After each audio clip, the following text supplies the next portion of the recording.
Welcome to Windy Night Stories. Tonight's story is by Helen de Guerry Simpson. The Pledge. In the old town was a most unexpected street, which, neglecting the opportunity offered by the level land to the north, turned away southwards to go shouldering up the hill in whose lee the town had been built, and under whose sheltering trees it lay like a ship at anchor. The street was like a street of ships, and had been built by seafarers. The houses were ribbed with oak. Their upper stories leaned forward so that to a person standing in the street they seemed like wooden hulls curving to earth instead of water. Their flanks showed round windows here and there, portholes against which on stormy nights the rain flung itself with a sound as of spray. The street was like that. People had heard of it, and came in cars and buses to ascend it on foot, for the incline baffled all mechanism. These outlanders could be seen any day, staring right and left with the wistful look of those who have been told what to admire, but are uncertain as to the details. Their conversation, as a rule, was fragmentary, owing to the climb. They said, "This'll soon get that fat off you, Annie." Charming, of course, but almost too artificial. "I should think they must get a lot of painters coming here in the summer. My, if my husband could see this street, he'd want to buy it right up. I wouldn't live in one of them, not if he was to pay me. I do like a nice bright room. Where we live, we've got a great big window where you can have a nice pot of ferns." But the inhabitants of the crooked leaning houses were used to it, and the street, oddly enough, did not break out into little tea shops with orange curtains, or little antique shops with brass candlesticks writhing in the window. A certain tenacity and unfriendliness came to the aid of the inhabitants. They refused to resign their houses, and the visitors had to retire to the far end of town, where in a charming but adroitly aged hotel they might consume the cakes and purchase the Staffordshire figures which the barbarians of the street denied them. The barbarians, in spite of their houses, had ceased to think of the sea. They had forgotten it, since it no longer occupied their immediate horizon. It had gone, leaving the marsh behind it, rich land where sheep were pastured, and so gradually did the meadow slope to a shingle, and the shingle to water, that although it was only 2 miles distant, the sea was not visible save on bright days as a thin, silvery line. They built no ships now, and no houses save in ignoble rows with disciplined roofs. They were no longer adventurers and free men of the sea. The land held them fast. Only the strangers remembered. Miss Alquist lived in one of the narrow houses halfway up the street of the ships. She was a newcomer. She had arrived one day from the outer world, unheralded, and at once, by artifice or simply by strength of character, had contrived to secure a foothold among the ship-dwellers. She lodged with a family of them, renting one room at first, and gradually, as the elder children married, extending her domain till she possessed the whole ground floor with a lien upon the kitchen.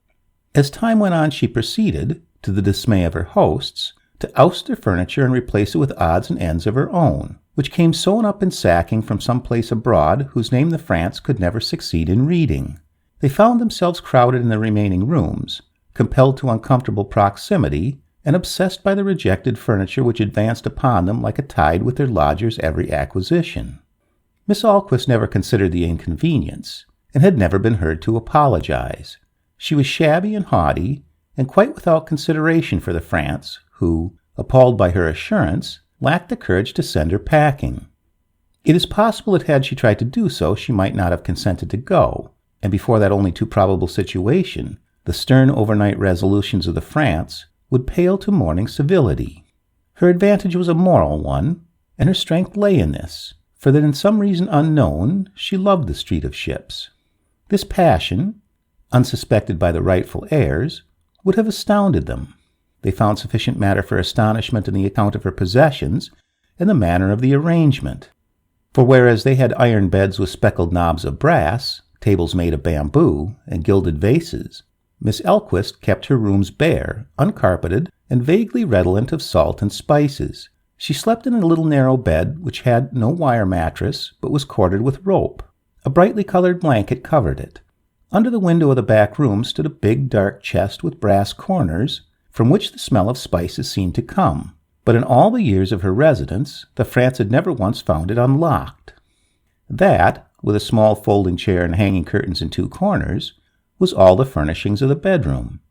The sitting room, with bow windows looking out onto the street, was almost equally bare. There was a wooden chair with a cushion tied to the seat, comfortable enough, though foreign-looking, a table covered with a shiny cloth, a brass lamp, above the fireplace the photograph of a man. Near the window was a wooden stool, and the floor, like that of the bedroom, had no carpet or rug on the clean boards. There were 5 or 6 books huddled against each other on the window-sill, into which the Frants had never looked. They were not curious in such ways. But one most unaccountable fact they had observed, that 3 or 4 times a year other belongings would make their appearance, from the depths of the chest as it was supposed. They would follow each other in order, obedient to the canons of some private and unguessable ritual, which went forward within their owner's mind. First, towards the end of May, a strip of silk, claret-colored and embroidered in gold, with flowers of yellow and faded blue, would one day be laid across the table. It was not wide enough to cover the whole surface, but, being rather long, hung down richly at either end, with flowers and golden scrolls crowding together to fulfill their pattern. There for about 12 hours it would lie without explanation, and at the end of that time be engulfed, to reappear no more until another year summoned it. Next, about 5 or 6 weeks later, on the dull black of Miss Alquist's everyday blouse, would be displayed an ornament like a large round brooch, of a marvelous blue, with patterns and whorls of silver, and in the center a bird with an orange breast. It looked soft, as though the bird and circling pattern had been worked in silk, but Miss Alquist had once vouchsafed the information that it was made of feathers. After this, no splendors would be set forth for nearly 6 months, when beneath the photograph, blurred with enlargement beyond its capacity, a little jar would be placed, colored a clear, brilliant green fading to white.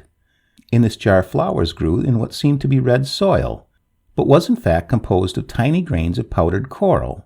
The flowers themselves were of coral, pink and white, with carved spiky leaves of greenish-brown tortoiseshell.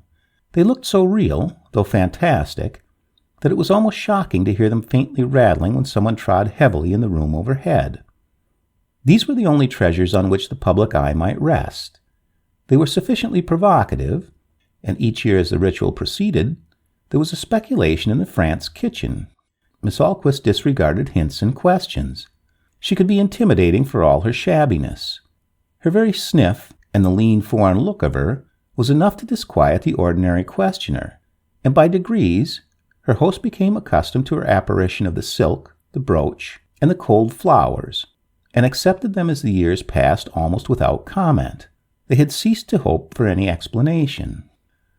All day long, save for a short foraging expedition in the morning, Miss Alquist sat in the wooden chair by the window, making ugly little pictures in wool on a coarse, stretched canvas. Nearly all these pictures represented ships, not sailing ships, but steamers, and one dirty little steamer in particular, with 2 crooked funnels belching thick smoke, cutting stolidly ahead through a gray woolen sea. No picturesque aspects for Miss Alquist. Even on campus she permitted herself no illusions. The things had movement, though. The clumsy lurch of the broad-beamed tramp, the lift of the stern as she sank in the trough of the wave, the smoke streaming away in a crosswind, it was all recorded and set down in stitches. What became of these pictures when they were finished could never be discovered. Perhaps they descended into oblivion in the brass-bound chest. Perhaps they were dispatched as gifts to distant relatives, whose existence was not otherwise recognized. If so, they were not acknowledged, so far as the Frants knew. In the 13 years of her residence in the street, only 5 letters had come to Miss Alquist, and these were typewritten, and presumably to do with money, for she had an account, piteously small, at the local bank, on which she drew, every 4 weeks, an unvarying sum, and paid at once in cash for every need of her life, house rent, food, and at rare intervals, clothing. That was her day, but in the evening, earlier or later according to season, she would fold up her work, or replace one of her uninteresting books, and go out. Slowly she would climb the street, the Francis house was at the northern end, near the High Street, looking about her, seeing for the 1000th time the detail of a door, the color of a roof in sunlight, above another in shadow, and towards the top of the street, where the porthole windows were more frequent, she would draw long breaths and sniff noisily. Passers-by, or watchers in doorways who observed her, always thought that the steep ascent had distressed her, but they were wrong. Her thin body was healthy, though she took no exercise save this. She breathed deeply, expanding her narrow chest, because at this point, among the jutting house fronts, the round sea windows, and with the flying buttresses of the church rigged against the sky, she felt at home. Treading freely, casting looks of disdain at the tranquilly smoking householders who watched her daily progress, she would climb to the summit of the hill, which below the churchyard became a cliff, falling sheer to the green flats which stretched away to their shadowy junction of sea and sky. There she came every evening, to the same angle of the churchyard fence, and every evening, watching the marsh darken, she would forget its lush earthly green, seeing instead the green of shoal water breaking to white against the cliff. That was how it had been. No grass nor sheep, no smoke, no crawling water with banks of yellow mud, no land to tame men's bodies, but the clean water shifting, flowing, offering and claiming life. Something in her, some legacy from unknown seafaring ancestors, hungered for this to be as it had been. Each day, coming to this place, she felt the passion in her, alive, incommunicable, that recognized and answered the passion of the sea. Motion, color, fear and defiance, all craving and all fulfillment was there. She was stirred by the sight of that calm, distant water to a great longing for new perils and adventures of the soul, and these she might command, in imagination building the tumbling waters to storm, or subduing them at will. Standing there in the last light of the sun, a small, unconvincing figure, hands resting loosely on the wooden rail, she had experienced all the terrors and revulsions of one who has submitted himself to the powerful sea. She thought how danger might rise in the tropics. Out of a dark, breathless sky would come a single gust of hot wind. It died down, and she could hear again the thud of the engines and the water whispering as it slid along the side. A feeling in the air of expectation, vigilance. Another gust, suddenly pushing against the ship like a hot hand. And now the reflected lights began to dance, and to heave themselves into twinkling ominous patterns, and the severed water no longer whispered evenly, but came slapping sharply against the plates.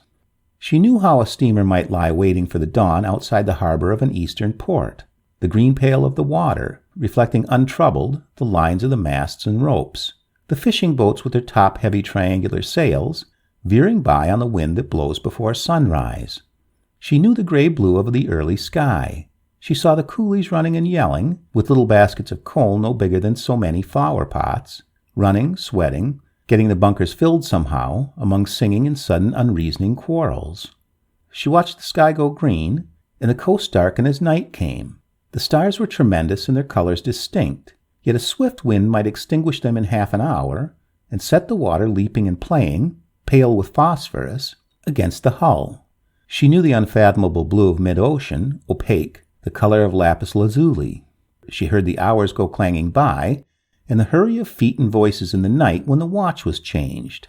She knew monotony, the endless horizons of the sea, the eternal similarity of distant coasts, the throb of the screw. She learned to long for the shore life and to hate it. She watched the streets of the world, Australian streets with sporting placards at every corner, and sellers of lottery tickets offering their wares to hurrying men with wrinkled eyes, streets of Japan with vertical shop signs, and paper fish floating above the houses, South African streets where huge men wearing buffalo horns and kirtles of feathers stood in the shafts of the rickshaws. This was Miss Alquist's life. These were the voyages on which she set out every evening during 13 years, or longer, who knows. They were the voyages of which he had spoken, from which he brought back the gifts which looked so exotic in her bare rooms, and which she followed in her heart. But the best of all was that which should have been last. In it she stood on the bridge of a vessel coming up channel, and saw the sequence of lights winking out of the course. A heavy sea came clouding over the bows, and sank in little whiffs and rattles of spray against the decks, against her cheeks. Lights of France to starboard, Lavash booming out her warning, fog off the coast. Voices below on the foredeck, and a laugh, one of the hands playing the fool, all the rest thinking of home, and the drawn red blinds of stuffy little parlors, or bars with the strong lights glittering in gilt-framed mirrors. Quiet lights, those, not the restless warning lights of the sea. A firm road to tread, stillness, welcome, safety, and their ship driving back to it all through the spray. Strange that she should so love the sea, which had robbed her of her lover. At first she could not look at it. She remembered how once, just before the news came, She had gone down to bathe in a little sandy cove. Suddenly she had become afraid, angry, and standing waist-deep in the water had struck down at it with her clenched hands, hating it because it yielded and slipped away, not resisting her strength. She had not known then, and the little scene remained in her mind unexplained. Since, she had come to think of the sea as a loved thing that had blundered cruelly. She could not forgive the townspeople their apathy with regard to it. They had been glad when the sea, that had made them, departed. They lived within sight of it, oblivious, tilling the reluctant land, ignoring the treasure withdrawn from them. Their town was dead. Better if it had gone down in flames, never to rise, when the French raiders sacked it long ago, in the first years of the 15th century. Going home down the tall street early darkened by its own shadows, seeing as she passed candles without fear of wind, seeing the people eating, secure and warm, Miss Alquist felt a kind of despair. It was on an autumn night, an October night still and misty, that it happened. Miss Frant remembered very well how the mist began to roll in from the sea, like the ghost of a tide, at about 5:30 in the afternoon, when the sun was dropping and Miss Alquist had set out on her pilgrimage. They heard her return, and could follow the sound of her footsteps from room to room, and could distinguish the tinkle of china as she prepared her supper. They did not consciously reckon up these sounds, to which they were so accustomed that they must rather have noticed their sensation than their sequence.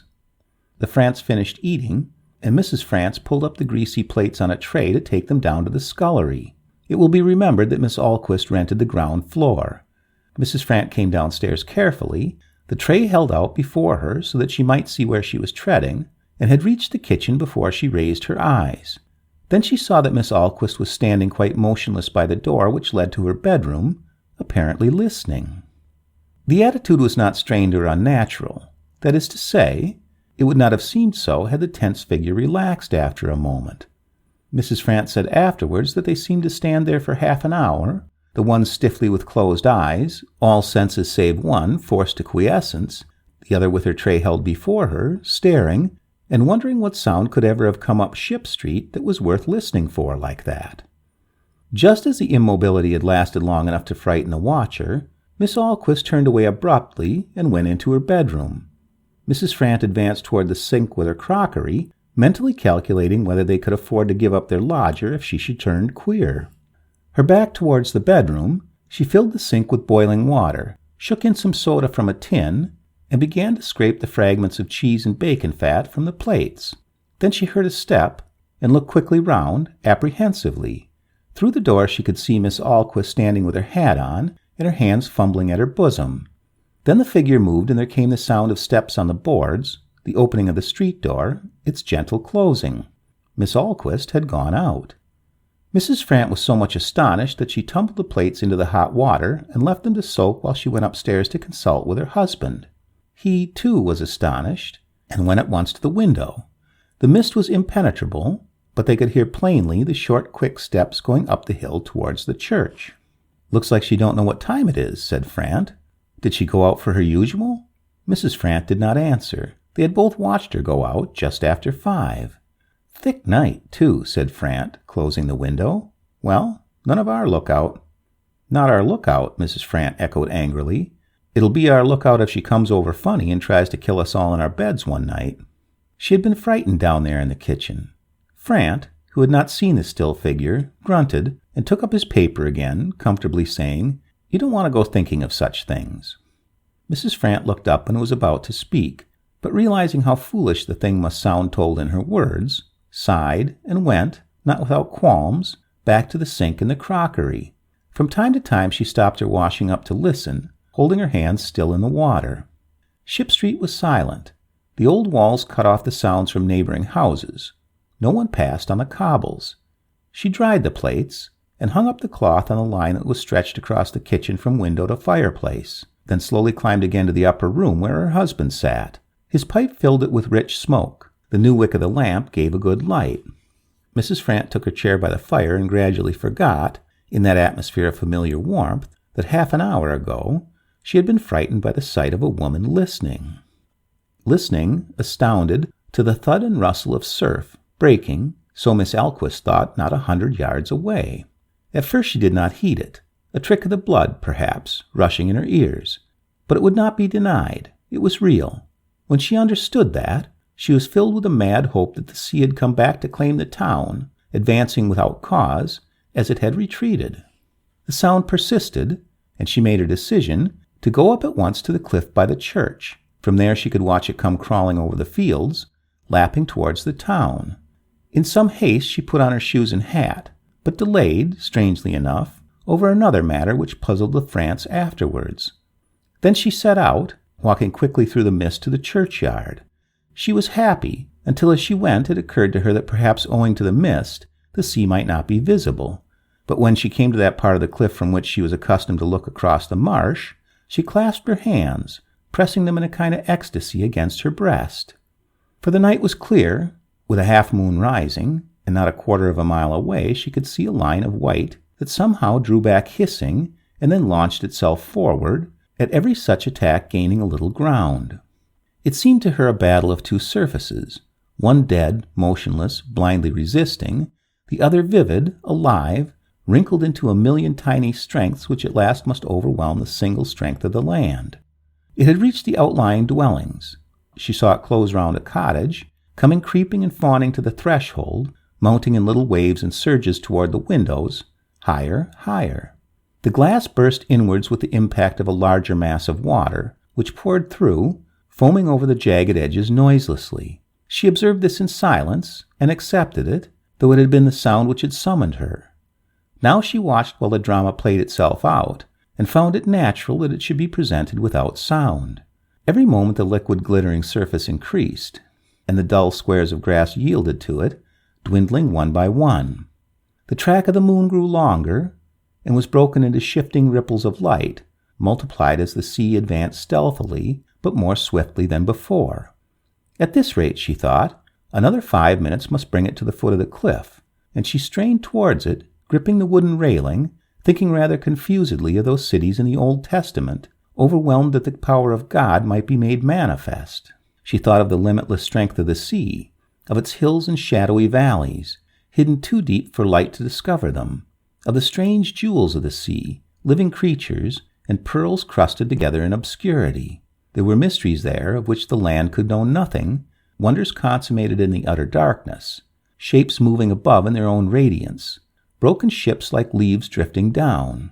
She would not open her eyes, she resolved, until she heard the first beat of the waves against the foot of the cliff, for when the water had attained its goal, there would be sound again. She began to count the seconds, blindly waiting, 60 rather slowly, and 60 again, and again. Now surely the victory must have been achieved. The walls of water must be piling up in withdrawal to fling themselves in a last assault against the rocks that withstood them. Another minute went slowly by. She opened her eyes, looked, and felt the blood run to her heart. There, across the brilliant pathway of the moon, a shadow was passing on the water. She could see and recognize the sturdy hull, the twin funnels streaming smoke, coming as she had seen it so often in thought, northwards, up channel, home. In an agony of joy she sprang forward, stretching out her arms, heard a cry, the sound of rending wood, and fell. They did not find her till morning. The France, after a little vague speculation, retired to bed and slept heavily as was their custom. Miss Alquist had her key, and there was no need to worry. But Mrs. Frant, as she came last into their bedroom, secretly locked the door. She said nothing to her husband. She was taking no risks. At 6 o'clock next morning they heard a frantic knocking, which at first they ignored, thinking Miss Alquist would answer it. But it was repeated past bearing, and finally Frant, grumbling, went down to the door. Tom Eldridge, a young farm laborer, cousin to Mrs. Frant, stood there. He was very white, and would say nothing but, "You got to come with me, Ted." "What do you want?" "Coming making a row like the end of the world. Can't you say what it is?" "She's dead." "Who's dead?" Tom Eldridge could not answer except to repeat, "You gotta come." The two men went together to Harbor Street and woke the constable. While they waited for him to come down, Frant again asked for details. The boy shook his head. He did not want to talk about it. When the constable was ready, he led them down the steps, cut in the rock, which led to the foot of the cliff. She was there, on the grass. The constable knelt by her, felt her heart, then looked attentively at her face, and up at the height from which she had fallen. From below they could see the gap in the railing, and beside her, but a little away, lay a fragment of rotten wood. "Not marked," said the constable. He laid her back on the grass, and suddenly put a hand to his sleeve, twisting the cloth as though to wring water from it. The other men saw his fingers come away glistening with moisture. "Dew," said Frant, "or the mist." "Ground's dry," Eldridge answered, breaking silence. The constable felt the grass. It was dewy, but not soaking. Her skirt and jacket were heavy and stiff with water. He looked again at the dead face, and rose to his feet, wiping his right hand across the front of his coat. He said, without relevance as it seemed, "I seen 2 men that died of drowning." He stopped, and screwing up his eyes peered towards the quiet sea, as though measuring the distance. Then with a quick movement he put the wet palm of his left hand to his mouth, and held it so for an instant, tasting, the big red hand spread out over his face. They watched with a growing discomfort. Abruptly the hand was dropped. Young Eldridge knew that the palm had tasted of salt. Fearfully, with hunched shoulders, they stared down at the little dark figure lying so easily. It was only then that Frant saw pinned on her breast the brooch, the blue brooch made of feathers. The end.